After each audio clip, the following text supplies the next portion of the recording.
Tuyos son, Señor, la grandeza y el poder, la gloria, la victoria y la majestad. Tuyo es todo cuanto hay en el cielo y en la tierra. Tuyo también es el reino y tú estás por encima de todo. Te agradecemos, Señor, por esta oportunidad que tú nos brindas de poder reunirnos de esta forma, aunque estemos separados físicamente, pero estamos reunidos en tu nombre. Muchas gracias, Señor, por bendecirnos, por estar en comunión, Señor, de esta forma. Síguenos bendiciendo y cuidándonos. En el nombre de Cristo Jesús. Amén.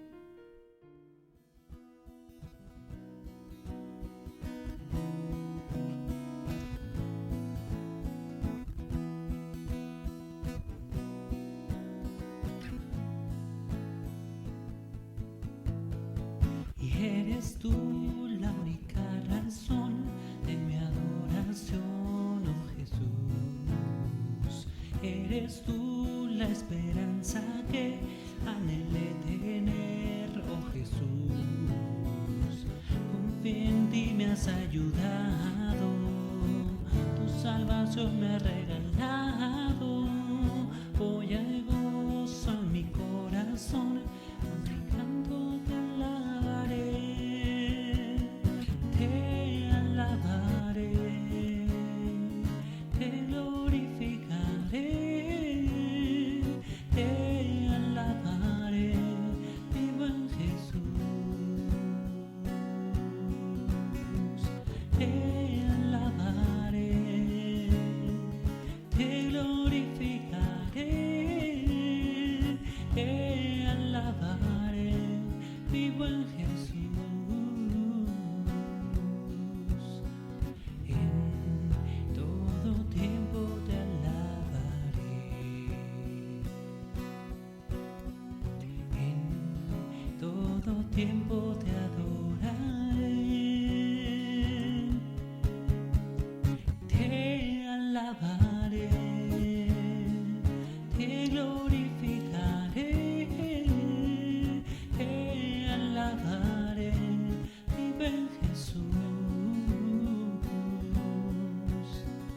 te alabaré, te glorificaré, te alabaré, mi buen Jesús.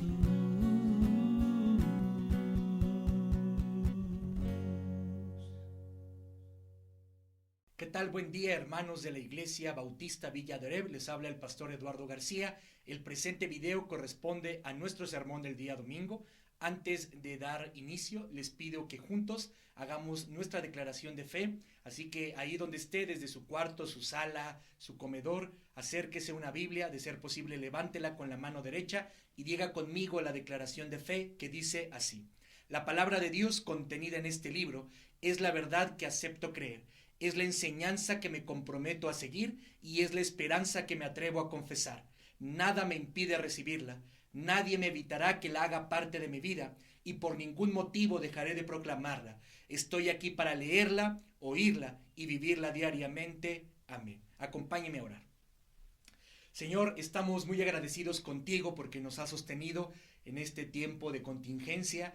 Gracias porque tu iglesia sigue adelante. Gracias porque nos das la herramienta, nos das la sabiduría, nos das la disposición de poder continuar alimentándonos de ti a través de estos videos. Ruego para que nuestro entendimiento sea abierto, ruego para que nuestro corazón esté receptivo y ruego para que seamos desafiados con las verdades que hoy nos quieres decir. Señor, transforma nuestra mente, transforma nuestro corazón y transforma nuestra forma de vivir conforme a tu palabra. Te lo pido, Padre, en el precioso nombre de Cristo Jesús. Amén.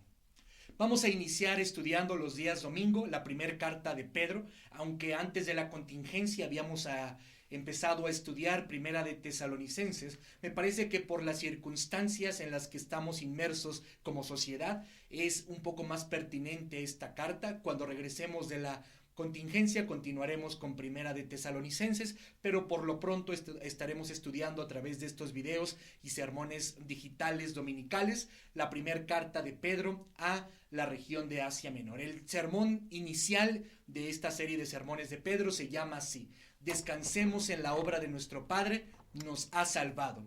Descansemos en la obra de nuestro Padre, nos ha salvado. Vamos a estudiar el día de hoy el capítulo 1, versículos del 1 al 5. Permítame darle lectura, dice así: Pedro, apóstol de Jesucristo, a los expatriados de la dispersión en el Ponto, Galacia, Capadocia, Asia y Bitinia, elegidos según la presciencia de Dios, Padre, en santificación del Espíritu, para obedecer y ser rociados con la sangre de Jesucristo.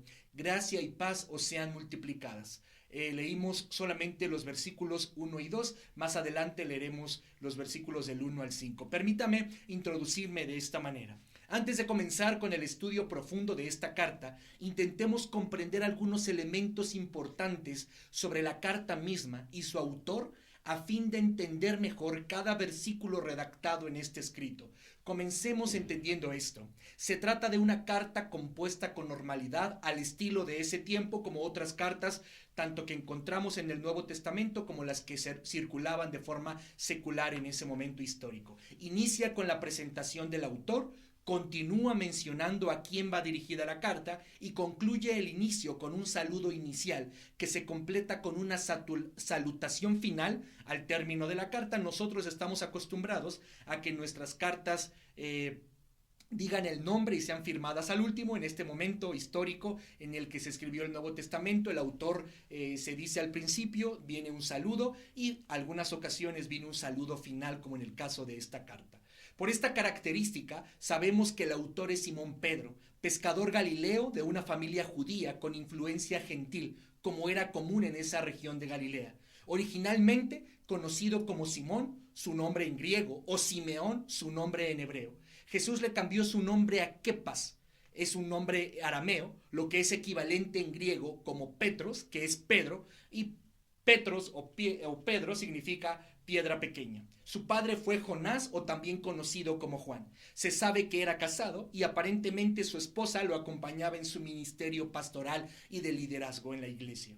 La tradición histórica señala que su esposa fue crucificada, que Pedro la alentó en su agonía con las palabras siguientes: recuerda al Señor. Al igual que ella, se dice que Pedro fue crucificado, pero rogó no ser crucificado de la misma manera que Jesucristo lo fue, pues no se consideraba digno, así que su crucifixión fue de cabeza. La tradición dice que estando en Roma se desata la primer persecución oficial de la mano del emperador Nerón hacia los cristianos. La recomendación de la iglesia para Pedro es que huya, pero la tradición cuenta que al intentar huir tiene una visión en la que ve entrar a Jesús a Roma, y al ser cuestionado por Pedro hacia dónde se dirigía, Jesús le respondió: a morir a Roma. Entonces Pedro entendió que debía ser valiente y continuar su ministerio allí, y de ser necesario, dar su vida por la causa del Señor. Y así fue, murió crucificado, cuenta la historia del cristianismo. Sabemos que conoció a Jesús a través de su hermano Andrés, discípulo de Juan el Bautista, pues al revelarse a él la llegada del Mesías, condujo a su hermano hacia él. También sabemos del liderazgo de Pedro frente a los apóstoles, pues en todos los evangelios su nombre aparece al inicio de cada lista, y porque se incluye más información de él que de cualquier otra persona fuera de Cristo a lo largo de la narración de los evangelios. Sabemos cosas de su carácter, sabemos cosas de su personalidad. Era explosivo, era impulsivo, era el que le gustaba participar y tenía carácter de líder. Además, conocemos de su cercanía con Jesús, pues participó en situaciones en las que no todo el grupo de los 12 participaban. Sobre la carta que leeremos, la carta primera de Pedro, algunos opinan que Pedro se valió de Silvano para la redacción de esta carta. Según él mismo escribió en el capítulo 5, versículos 12, se los leo, dice así: por conducto de Silvano, a quien tengo por hermano fiel, os he escrito brevemente, amonestándoos y testificando que esta es la verdadera gracia de Dios, en la cual estáis, la iglesia que está en Babilonia, elegida juntamente con vosotros, y Marcos mi hijo, os saludan. De esta forma se podría entender el lenguaje refinado del idioma original que se utiliza en esta carta, mismos que algunos dudan que lo tenía Pedro al ser un simple pescador galileo. Silvano, como el amanuense o escribano de Pedro, podría explicar el uso de este lenguaje. De alguna manera podemos suponer que Pedro dictó lo que Dios inspiraba en su corazón y en su mente, y Silvano lo redactaba, pero lo refinaba con un lenguaje y un griego refinado. Ahora bien, Este Silvano, que funciona como el amanuense o el escribano de Pedro en esta carta, se trata del mismo que en el libro de Hechos se nombra como Silas y que sabemos que fue compañero de Pablo en su segundo viaje misionero cuando predica en Tesalónica, Atenas, entre otros lugares. Además de Silas, sabemos que Pedro está acompañado por Juan Marcos en la redacción de esta carta. Pedro conoció a Juan Marcos en su casa acompañado de su madre María, luego de ser liberado de su prisión en Jerusalén. Al parecer la iglesia de Jerusalén se reunía ahí, en casa de María y su hijo Juan Marcos. Sabemos de su fracaso como compañero de Pablo y Bernabé en su primer viaje misionero y cómo fue la causa de la división entre Pablo y Bernabé para el segundo viaje misionero de ambos. Después de este incidente y tiempo después le vemos colaborando con Pedro. Esto es importante porque la mayoría de los estudiosos de la Biblia concuerdan que el Evangelio de Marcos es escrito por Juan Marcos a través de la experiencia contada que tuvo Pedro como discípulo de Jesucristo. Así que el Evangelio de Marcos en realidad es el Evangelio de Pedro, pero escrito por este jovencito llamado Juan Marcos. La mayoría supone que este tiempo en el que Pedro y Juan Marcos estuvieron juntos en Roma fue el tiempo en el que Pedro pudo contar todo lo que vio, todo lo que oyó y todo lo que experimentó siendo discípulo de Jesucristo. Juan Marcos tomó nota y empezó a redactar el Evangelio.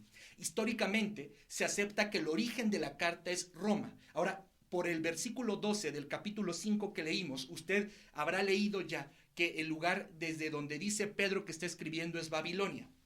Bueno, Roma es el lugar al que Pedro llama Babilonia. Apocalipsis ya le atribuía el sobrenombre de Babilonia a Roma y parece ser que la expresión se usaba antes de la escritura de Apocalipsis como una referencia criptográfica por si los escritores o los escritos caían en manos de oficiales romanos, la iglesia no corriera riesgo. El destinatario es a los creyentes que están en lo que ese momento era la provincia romana llamada Asia Menor y el día de hoy es una gran parte de la actual Turquía. Les llama expatriados, haciendo alusión a que eran extranjeros en una tierra ajena y temporal, pero que pertenecían a otra residencia permanente, la cual es su verdadera ciudadanía, como lo expresa Filipenses capítulo 3, versículo 20. Permítame dar lectura. Dice así: mas nuestra ciudadanía está en los cielos, de donde también esperamos al Salvador, al Señor Jesucristo. También les llama elegidos, pues ahora ellos, por su fe, pertenecían al pueblo de Dios que se había formado a través de la promesa dada a Abraham. Anteriormente se hablaba de los judíos como el pueblo escogido, como en Deuteronomio 7:6, porque tú eres pueblo santo para el Señor tu Dios te ha escogido para ser pueblo suyo de entre todos los pueblos que están sobre la faz de la tierra. Pero ahora la iglesia cristiana es constituida por la fe como la Israel de Dios. Estos elegidos y expatriados, nos dice Pedro, que están en la dispersión. Esta palabra de dispersión o dispersos se usa en el Antiguo Testamento para hablar de los judíos dispersados fuera del territorio que había Dios dado a su pueblo. La dispersión podía tener diversas causas. Por cuestiones de invasión, Dios permitía una invasión a su pueblo y permitía que estos fueran dispersados fuera del territorio que les había dado. Número 2, por cuestión de trabajo. O número 3, por buscar prosperar en otros lugares. Sin embargo, en el caso de esta carta, la mayoría de los que estaban por reescribir o recibir el escrito eran gentiles que habían puesto su fe en Jesús y no judíos. Así que el uso que le da Pedro es para hablar de los cristianos esparcidos como peregrinos y extranjeros espirituales. Más adelante habla de esto en su misma carta, primera carta de Pedro, capítulo 2, versículo 10. Mire, dice así: vosotros que en otro tiempo no erais pueblo, pero que ahora sois pueblo, que en otro tiempo no habíais alcanzado misericordia, pero ahora habéis alcanzado misericordia. Finalmente, debemos entender un poco el saludo que les da. Usa dos palabras para saludarles y desearles tener buenos deseos a ellos: gracia y paz. El primero, la palabra gracia, fue extraído básicamente del ambiente grecorromano, y el segundo término, paz, era un saludo tradicional entre los judíos, el shalom de los judíos. Aunque pudiéramos profundizar en estas palabras, vale suficiente para nosotros comprender que se trata de una sincera expresión de buenos deseos, de bienestar y felicidad que Pedro les desea sean multiplicadas en sus vidas. Así que esta carta, con todo lo que hemos venido diciendo, nos muestra algunas verdades que nos debemos apropiar y a lo largo de cada sermón deberemos de profundizar y permitir que Dios nos desafíe a través de ella. Número 1. Somos el pueblo escogido por Dios.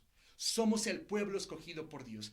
No somos de simiente descendientes de Abraham, no somos por genética descendientes de Abraham, pero dado que el pueblo de Dios, los descendientes de Abraham, rechazaron ser utilizados por Dios para bendecir a todo el mundo, Dios miró, puso su mirada en los gentiles y ahora a través de nosotros, los gentiles que hemos creído, pasamos a formar parte de su pueblo y es nuestra encomienda llevar bendición a todas las familias de la tierra, la misma encomienda que tenía la descendencia de Abraham. Así que, repito, número 1, somos el pueblo escogido de Dios. 2, nuestra patria es celestial. Cada que un judío estaba fuera de Jerusalén, de vez en vez dirigía su mirada hacia Jerusalén. Construían sus sinagogas con la entrada orientada hacia su patria y procuraban ser leales a su ciudadanía. Algo bueno podemos obtener de esto. Donde quiera que estemos y en cualquier situación que estemos enfrentando, nuestra mirada debe apuntar a los cielos y nuestro compromiso y lealtad al reino de Cristo. Decía el autor o autora del libro de los Hebreos, porque no tenemos aquí ciudadanía permanente, sino que buscamos la porvenir. Hebreos 13:14. Y se dice de Moisés que se mantuvo firme en su propósito, como si viera al Dios invisible. Hebreos 11:27. Nosotros no somos de este lugar, somos extranjeros, somos peregrinos. Este lugar no es un lugar permanente para nosotros. Nuestra patria es una patria celestial. Deberíamos entonces, sería lindo, cada vez que estemos enfrentando por desafíos o que estemos enfrentando alguna situación que desafíe nuestra fe, sería lindo mirar al cielo, porque ahí debe estar puesta nuestra mirada, en nuestra patria celestial. Comprendiendo esto, leamos los versículos siguientes y veamos lo que Dios quiere enseñarnos el día de hoy. Vuelvo a leer versículos del 1 al 2 y continúo hasta el 5. Dice así: Pedro, apóstol de Jesucristo, a los expatriados de la dispersión en el Ponto, Galacia, Capadocia, Asia y Bitinia, elegidos según la presciencia de Dios Padre en santificación del Espíritu, para obedecer y ser rociados con la sangre de Jesucristo. Gracia y paz sean multiplicadas. Bendito el Dios y Padre de nuestro Señor Jesucristo, que según su grande misericordia nos hizo renacer para una esperanza viva, por la resurrección de Jesucristo de los muertos, para una herencia incorruptible, incontaminada e inmarcesible, reservada en los cielos para vosotros, que sois guardados por el poder de Dios mediante la fe, para alcanzar la salvación que está preparada para ser manifestada en el tiempo postrero. Parece ser que Dios nos ofrece a través de Pedro el perfil del creyente de acuerdo a la obra que Dios ha realizado en él. Para comprender la riqueza de este pasaje, porque quiero decirles, son 5 versículos, pero en cuestión doctrinal y en cuestión teológica, son pasajes ricos que debemos de comprender, porque habla de la obra de Dios que ha hecho en nosotros. Respondamos a algunas preguntas concretas que nos den luz sobre la obra de Dios en nuestras vidas. Primer pregunta que deberíamos de hacerle al pasaje: ¿qué significa que fuimos elegidos según la presciencia de Dios? ¿Qué significa que fuimos elegidos según la presciencia de Dios? Algunos pudieran tener en estos versículos el sustento para hablar de una elección anticipada en la que Dios eligió a los que habían de ser salvos y despreció al resto de personas, teniendo como fin la condenación eterna de estos. De hecho, esta doctrina se le llama la doctrina de la predestinación. Los que creen de esta forma opinan que algunos estábamos destinados desde antes de la creación a creer y algunos estaban destinados a ser condenados. Observan a Dios planificando la salvación de los salvados e ignorando el destino del resto. E incluso algunos muy radicales hablan de que los que no fueron destinados o elegidos para ser salvos fueron creados para que su condenación valiera de ejemplo para la justicia intachable de Dios. Algunos más radicales todavía opinan que Dios creó a algunos a unas sabiendas que no los iba a elegir para ser salvos, para que funcionaran como combustible del infierno. Se parecen a aquellos judíos de antaño que no comprendían que el pacto que Dios hizo con Abraham incluía que en él serían benditas todas las familias de la tierra. Dios le dijo que en su descendencia y que de su simiente serían benditas todas las familias de la tierra. Y evidentemente está hablando de Jesucristo, un descendiente de Abraham. Y ese descendiente de Abraham, Jesucristo, habría de bendecir a todas las familias de la tierra, todas, y no solo a las judías. Pero los judíos habían distorsionado este concepto de salvación de Dios, y ellos creían que eran un pueblo especial, y ellos creían que eran un pueblo único al que Dios los iba a salvar a ellos y a nadie más. De hecho, ellos tenían algunas oraciones y algunos pensamientos equivocados. Por ejemplo, le daban gracias a Dios porque no eran gentiles, porque no eran mujeres y porque no eran perros. Número 2, creían que los gentiles habían sido creados por Dios para que funcionaran como carbón en el infierno. Y número 3, creían que los gentiles debían ser pisoteados, maltratados y asesinados como la serpiente fue pisoteada en el huerto del Edén. Imaginen entonces el pensamiento de un judío al creer que Dios solamente quería bendecir y salvar al pueblo judío. Nunca entendieron que el plan de Dios era usarlos a ellos como extensión, como instrumento para expandir su salvación y su bendición a todas las familias de la tierra. Estos que tienen una idea tergiversada de la predestinación, se les olvida que Jesús dijo que amó al mundo para que todo aquel que en él cree tenga vida eterna. La salvación es una posibilidad para todos, pues Dios dio su vida en amor al mundo entero y no solamente a los elegidos. Ningún pasaje de la Biblia nos va a decir que Jesús murió o dio su vida únicamente por los elegidos. Juan 3:16 es claro, porque de tal manera amó Dios al mundo que ha dado a su Hijo unigénito para que todo aquel que en él cree no se pierda, mas tenga vida eterna. Si le hacemos preguntas al pasaje, deberíamos de contestarnos: ¿a quién amó? Al mundo entero. ¿A quién le da la posibilidad de vida eterna? A todo aquel que cree. El ofrecimiento es para todos. El ofrecimiento es universal, aunque la decisión es individual y particular. Nosotros, en cuanto a la presciencia de la elección de Dios, debemos afirmar lo siguiente: fuimos predestinados en Cristo, es decir, Dios estableció que si creemos en su Hijo, seremos salvos. El Señor todo lo sabe, así que tiene previo conocimiento de aquellos que vamos a ver y a creer en el Evangelio, y los que no van a creer, razón por la cual preparó un proyecto de vida para los que habríamos de creer, y para quienes no habrían de creer, los deja vivir las consecuencias de sus acciones. A eso se refiere Pedro cuando dice que fuimos elegidos según su presciencia. Es decir, sabía los que habríamos de creer. Él tenía el conocimiento anticipado de quienes íbamos a aceptar el llamado de fe y de arrepentimiento. Y entonces preparó un proyecto de vida para nosotros. Dios es soberano y en su soberanía Él establece las reglas de la salvación, y el ser humano es responsable únicamente de responder al ofrecimiento de salvación que Dios realiza. El ser humano no hace nada por su salvación. Esta es completamente iniciativa, elaboración y consumación de Dios, pero le corresponde responder depositando su fe en el Señor. Más adelante leemos: el Señor no retarda su promesa, según algunos la tienen por tardanza, sino que es paciente para con nosotros, no queriendo que ninguno perezca, sino que todos procedan al arrepentimiento. Lo encontramos en la segunda carta de Pedro, capítulo 3, versículo 9. ¿Pueden notar estas palabras? Es paciente para con nosotros, no queriendo que ninguno perezca, sino que todos procedan al arrepentimiento. Así que hemos entendido ya qué significa que fuimos elegidos según la presciencia de Dios. Segunda pregunta que debemos hacernos en cuanto al pasaje: ¿cuál es la función del Espíritu Santo en nuestra vida? Cuando Pedro dice en santificación del Espíritu. El Nuevo Testamento afirma lo siguiente: el Espíritu Santo participa en la obra de salvación, convenciendo al hombre de pecado. Dice así el texto bíblico: pero yo os digo la verdad, os conviene que yo me vaya, porque si no me fuera, el Consolador no vendría a vosotros, mas si me fuere, os lo enviaré, y cuando Él venga, convencerá al mundo de pecado, de justicia y de juicio. Eso lo encontramos en Juan 16, 7 y 8. Repito, el Espíritu Santo participa en la obra de salvación, convenciendo al hombre de pecado. Segunda obra del Espíritu Santo en nosotros: produce en los hombres el nuevo nacimiento, la regeneración. Respondió Jesús: de cierto te digo, que el que no naciere de agua y del Espíritu no puede entrar en el reino de los cielos. Juan 3:5. Y el Espíritu Santo obra haciendo madurar a los creyentes, transformando su carácter y dotándoles de amor. Gálatas 5, 22 al 25 dice: mas el fruto del Espíritu es amor, gozo, paz, paciencia, benignidad, bondad, fidelidad, mansedumbre, dominio propio.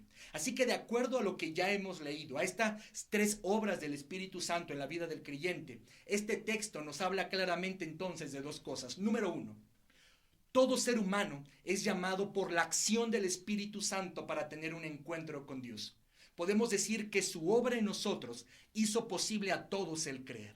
Y número 2, todo ser humano es santificado por la acción del Espíritu Santo hasta formar completamente la imagen de Dios en él. Pedro dice, para obedecer y ser rociados con la sangre de Jesucristo. El término rociar con sangre tiene triple significado en la Biblia. Purificación. En Levítico 14 del 1 al 7 vemos que los leprosos, una vez que eran sanados de su lepra, tenían que pasar y ser rociados por sangre, y esto completaba la purificación de ellos. Así que el rociamiento de sangre significa purificación. Número 2, consagración. Sabemos que a los sacerdotes en el Antiguo Testamento los rociaban de sangre para consagrarlos, para apartarlos al servicio de Dios. Y significa también cumplimiento del pacto de Dios. Moisés, al frente del pueblo de Dios como líder, roció la sangre de animales para señal y como muestra y sello del pacto que estaban haciendo como pueblo con Dios. Así que repito, el rociamiento de sangre tiene 3 significados en la Biblia: purificación, consagración y el cumplimiento del pacto de Dios. Así que el Espíritu Santo ha obrado en nosotros y sigue obrando para consagrarnos a Dios, para purificarnos y obedecer las demandas del pacto que Dios ha hecho con nosotros. Es decir, obra para reinstalar su imagen en nosotros. Tercer pregunta que debemos hacernos en cuanto al pasaje: ¿qué significado debemos darle a la esperanza viva a la que nos hizo nacer? ¿Qué significado debemos darle a la esperanza viva a la que nos hizo nacer? La esperanza del cristiano no es una esperanza muerta, de palabrería o fruto del engaño. Nuestra esperanza es viva en el sentido completo, que es segura, confiable, que no engaña ni avergüenza, sino que sostiene nuestra vida y se espera con la seguridad de verla materializada. Pablo añade que está asegurada por la resurrección de Jesucristo. Jesús lo expresó así: todavía un poco y el mundo no me verá más, pero vosotros me veréis, porque yo vivo, vosotros también viviréis. En Juan 14, 19. Y esta es la esperanza a la que fuimos llamados, y esta es la esperanza viva que nos es segura por la resurrección de Cristo. Una esperanza que no engaña, que no avergüenza, que sostiene nuestra vida y que se espera con la seguridad de verla materializada. Dice el apóstol Pablo que vivimos por esperanza y esperamos por esperanza, y que es la esperanza ver aquello que no es como si ya fuera. Porque la esperanza que tenemos en Dios hace eso, nos permite ver lo que no es como si ya fuera, porque es segura. Siguiente y última pregunta que debemos hacernos hacia el pasaje: ¿cuál es la herencia incorruptible, incontaminada e inmarcesible reservada en los cielos para vosotros, que somos guardados por el poder de Dios mediante la fe? La vida, la justicia, la plenitud, la paz, la presencia de Dios, la santificación, el gozo, la vida eterna y todo lo que Dios ha planificado para sus hijos, todo eso es su herencia incorruptible, porque no se acaba; incontaminada, porque no se puede manchar o deteriorarse; inmarcesible, porque no se debilita; y está reservada, porque Dios la ha provisto para todo aquel que cree. Repito, ¿cuál es la herencia incorruptible, incontaminada, inmarcesible? Todo lo que Dios ha planeado, planificado para los que hemos creído en Él. Es incorruptible porque no se acaba, es incontaminada porque no se mancha ni deteriora, y es inmarcesible porque no se debilita. Y por si fuera poco, es reservada porque Dios la ha provisto para todo aquel que cree. Así que somos herederos de todas las cosas que Dios ha planificado y provisto para nosotros que hemos creído. El apóstol Pedro les escribe en tan solo 5 versículos toda una explicación teológica de lo que Dios ha hecho en ellos a través del sacrificio y resurrección de Jesucristo y la obra del Espíritu Santo en ellos. La carta no tiene la intención de corregir problemas de prácticas o doctrinas equivocadas en las iglesias de la región de Asia Menor, como si lo era Corintio, como si lo era Gálatas, como si lo era la carta a Éfeso, a los filipenses, esas cartas sí tenían el propósito de atacar un problema doctrinal o de práctica dentro de la iglesia. Esta carta, la primera carta de Pedro, no ataca ningún problema doctrinal ni ningún problema de práctica dentro de la iglesia. Más bien, tiene la intención de dotar de ánimo, consuelo, esperanza y fortaleza a los creyentes que esperan la resolución de la persecución que están viviendo. Les habla a los creyentes que eran una pequeña minoría en medio de una mayoría que les era hostil.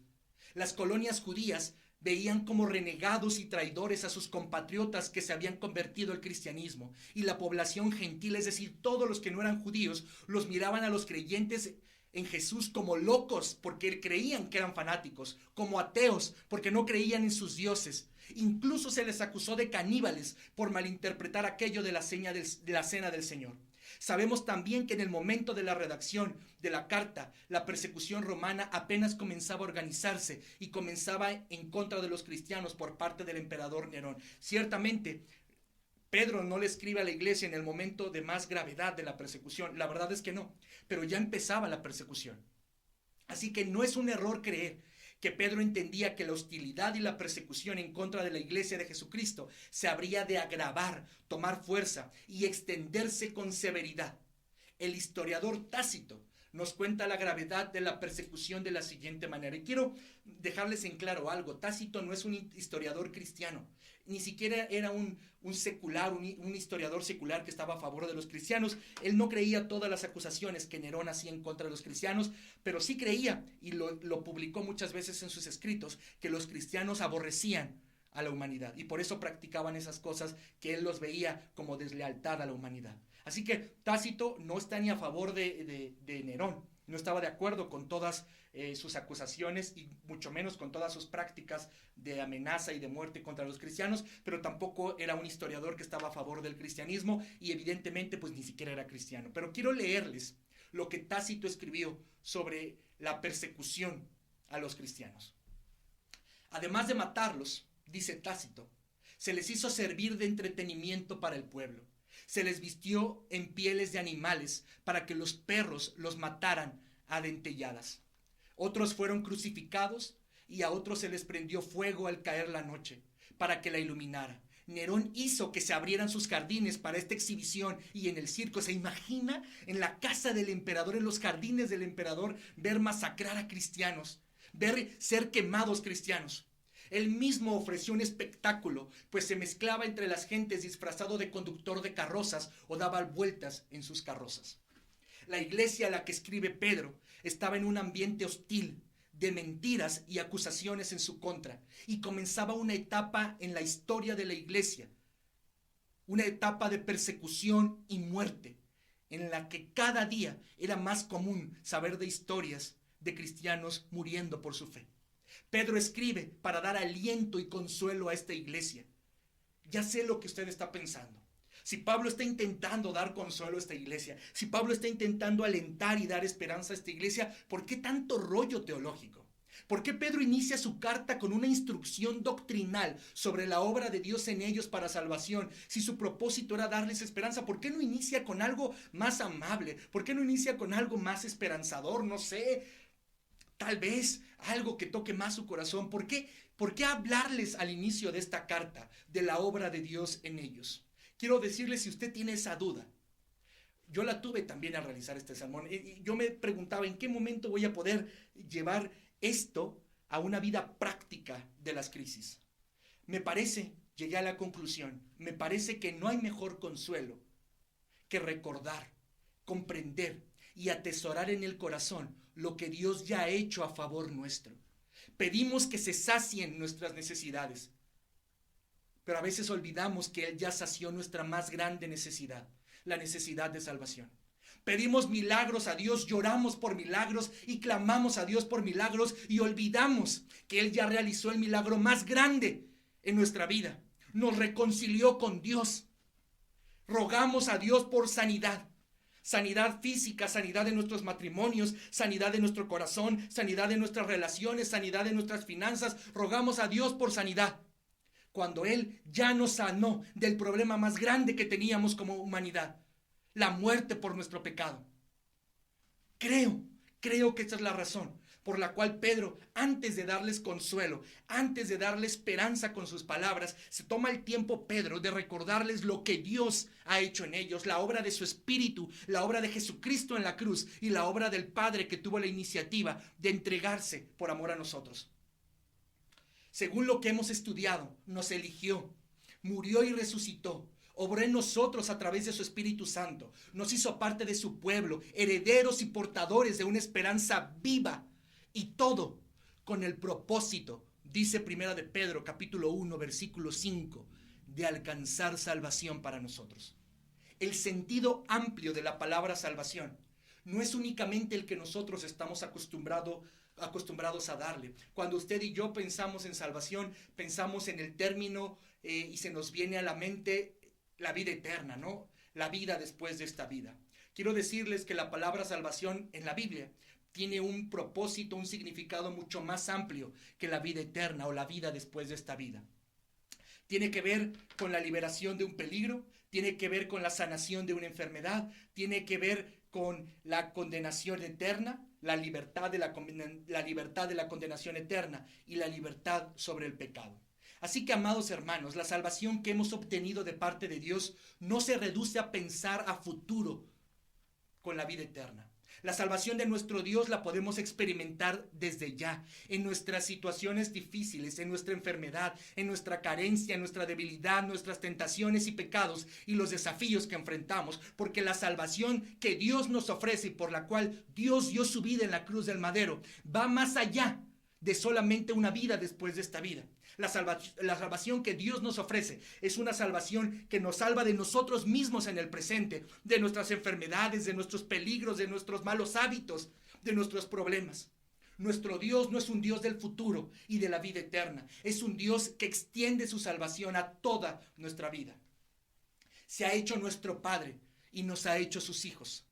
¿Qué hombre hay de vosotros que si un hijo le pide pan, le dará una piedra, o si le pide un pescado, le dará una serpiente? Dijo Jesús en Mateo 7. Definitivamente hay un cierto parecido entre el pan y una piedra, como las que abundaban en los caminos de aquellas ciudades, pero pocos las podrían confundir una vez que las tienen en las manos. En el mar, donde pescaban aquellos a los que el Señor hablaba, habían peces inmundos y peces limpios, los cuales un niño podría confundir. Pero un experto, un adulto, una persona experimentada, como seguramente eran todos los adultos a los que Jesús les habla, que está en una región de pescadores, los podrían distinguir claramente. Y por eso hace la pregunta: ¿quién, si su hijo le pide un pan, le da una piedra, y si le pide un pescado, le da una serpiente? Pues si un padre humano, aun siendo imperfecto, daría lo mejor a su hijo, ¿cuánto más nuestro Padre Celestial? Dios ha hecho todo lo que tenía que hacer para tener una relación cercana e íntima con nosotros. El Señor nos ha elegido y nos ha hecho parte de su pueblo. Nos dio la posibilidad de pertenecer a la descendencia de Abraham por la fe. Hemos sido llamados a una esperanza viva, verdadera y segura. Somos herederos de todo lo que Dios ha planeado para sus hijos. Por eso yo me pregunto, ¿necesitamos algo más para enfrentar lo que venga? Necesitamos que se nos diga algo más para enfrentar lo que venga. No nos basta saber que nos perdonó a pesar de lo que éramos. No nos basta que dio su vida en el madero. No nos basta saber que resolvió nuestro más grande problema en la cruz del Calvario. No nos basta el saber que tenemos la mayor y más grande promesa que algún ser humano pueda tener. No nos basta saber que cambió nuestra condición de pecadores a salvos. No nos basta que éramos huérfanos espirituales y nos hizo hijos adoptivos por medio del sacrificio de su Hijo. No nos basta saber que somos herederos de todo lo que ha planificado. No nos basta saber que nos eligió y que hizo todo para tener una relación con nosotros. No nos basta eso. Les propongo entonces 3 cosas con base y en virtud de lo que hemos estudiado en este sermón. Número 1, encontremos en su obra en nosotros el descanso de sabernos sus hijos y herederos. Encontremos en su obra en nosotros el descanso de sabernos sus hijos y herederos. No estamos solos, somos sus hijos y herederos. Gálatas 4, 6 y 7 dicen así: Y por cuanto sois hijos, Dios envió a vuestros corazones el espíritu de su Hijo, el cual clama, Abba, Padre. Así que ya no eres esclavo, sino hijo. Y si hijo, también heredero de Dios por medio de Cristo. Somos sus hijos y sus herederos.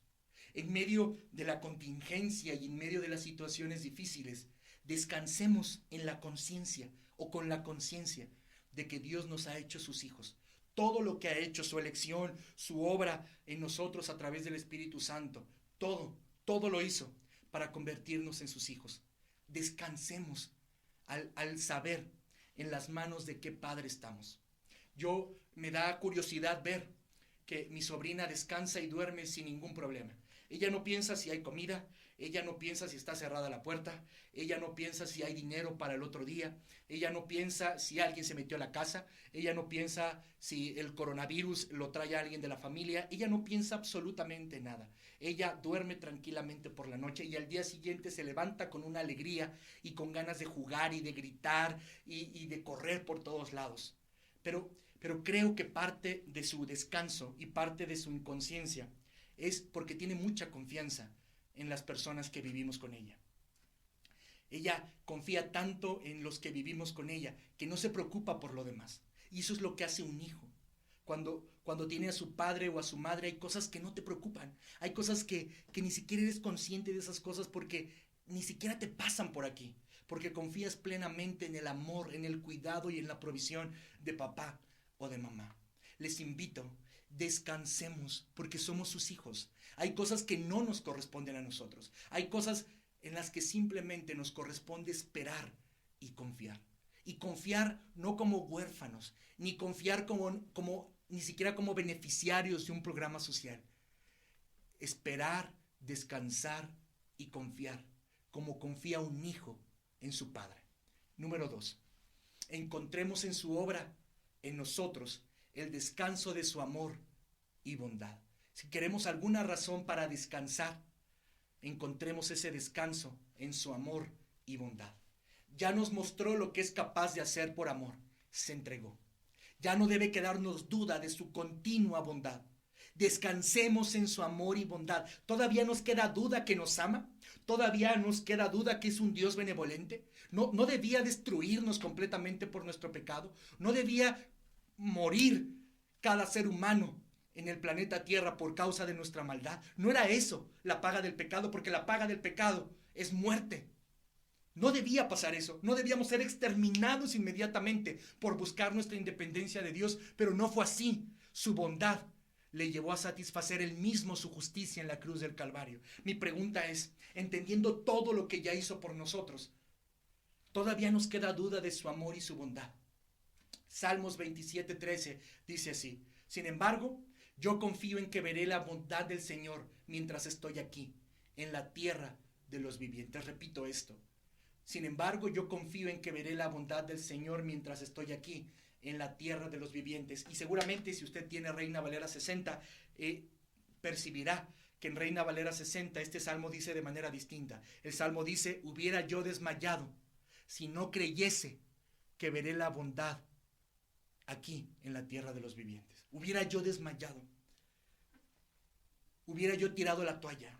Hubiera yo ya buscado otra solución. Hubiera yo frustrado mi corazón. Hubiera yo ya caído en la amargura. Hubiera yo ya buscado incluso una solución que ya no tiene marcha atrás. Si no confiara que veré la bondad en la tierra de los vivientes. Cada día podemos despertarnos con la seguridad, la esperanza y la fortaleza de saber que veremos la bondad de Dios en la tierra de los vivientes. Porque si no esperamos la bondad y el amor de Dios, entonces hace tiempo que ya hubiéramos desmayado. Y finalmente, les reto, encontremos en su obra en nosotros el descanso de su salvación. Encontremos en su obra en nosotros el descanso de su salvación. No olvidemos que el uso de la palabra salvación es muy diverso. No solamente nos salva en el sentido de darnos vida eterna, nos salva en el sentido más completo de la palabra, nos libera, nos sana, nos quita la esclavitud del pecado, nos da esperanza, nos da promesa de vida eterna, nos da la posibilidad de una vida mejor y más bendecida. El Señor está previsto para ser nuestra ayuda y salvación en cada circunstancia de la vida. Así que estamos buscando un Salvador para nuestras finanzas, un Salvador para nuestra crisis familiar, un Salvador para nuestra crisis del corazón, un Salvador para la frustración del encierro, un Salvador para la enfermedad, un Salvador para los pecados que no hemos podido dejar, un Salvador para nuestra amargura. ¿Qué creen? Jesús es ese Salvador. Repito, no solamente nos salva en el sentido de darnos vida eterna y promesa de una vida después de esta vida, nos salva en el sentido más amplio y extenso. Nos salva completamente de todo nuestro mal, enfermedad y desafíos que enfrentamos. Así que espero que este primer sermón de la carta de Primera de Pedro nos dé aliento para seguir adelante. Yo sé que la introducción fue distinta, mucha historia, mucha teología, muchos textos bíblicos, pero era necesario comprender todo lo que Pedro nos dice que Dios hizo en nosotros. Así que espero que esto haya sido de bendición en su vida. Le pido por favor que siga al pendiente de los sermones, de las clases. Estaremos subiendo en los próximos días unas reflexiones más pequeñas sobre la consolación, así que le reto a que vea también eso y comparta también esas reflexiones pequeñas. Permítame orar para terminar. Padre, gracias. Gracias porque nos recuerdas lo que tú has hecho por nosotros. A veces buscamos palabras de esperanza y a veces buscamos palabras de aliento, palabras que incluso cualquier otra persona puede decir. Pero las mejores palabras de consuelo y las mejores palabras de aliento las encontramos en tu palabra y en tu obra en nosotros. ¿Cómo podemos dudar de tu amor? ¿Cómo podemos dudar de tu bondad? Sabiendo lo que has hecho por nosotros. Danos esa convicción en el corazón. Estamos seguros en ti. Gracias, Padre. Te pido que bendigas a cada hermano y a cada hermana que está escuchando este sermón y nos des la seguridad y el descanso de tu obra. Por Cristo Jesús. Amén. Queridos hermanos, les recuerdo que tenemos la posibilidad de dar nuestros diezmos y ofrendas en la cuenta que se nos proporcionó el último día que tuvimos sermón presencial. Si usted quiere hacer algún depósito o quiere depositar de forma presencial o digital, le pido que lo haga. Si necesita el número de cuenta que tenemos, lo puede pedir con la hermana Saraí, conmigo mismo, la hermana Betty, y cuando haga la transacción le pido, démosle aviso a la hermana Betty para que esté enterada del dinero que entra a la iglesia. Le repito, la iglesia sigue teniendo necesidades y sería buena mayordomía la de nosotros dar lo que le corresponde a Dios en este tiempo de contingencia. Que Dios le bendiga, que tenga una bonita semana. Nos escuchamos en las reflexiones y en el sermón del miércoles. Hasta luego.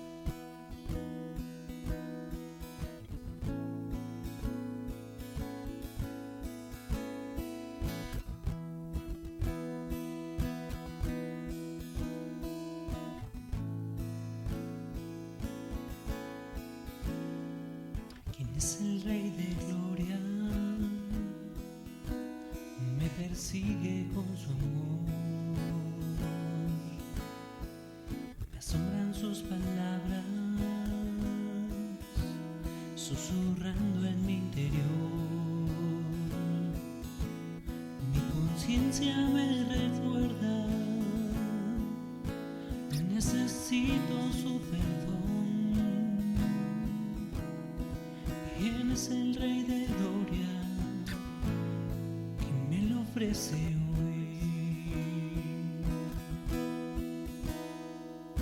Rey del universo y príncipe de paz, revelándome los cielos, los misterios que en él hay. Mi espíritu en el de su gracia y su verdad. ¿Quién es el Rey de Gloria? Hijo de hombre, Hijo de Dios. Su nombre es Cristo, Jesucristo, Dios poderoso, Rey de mi ser, Rey de gloria. Su nombre es Cristo, Jesús.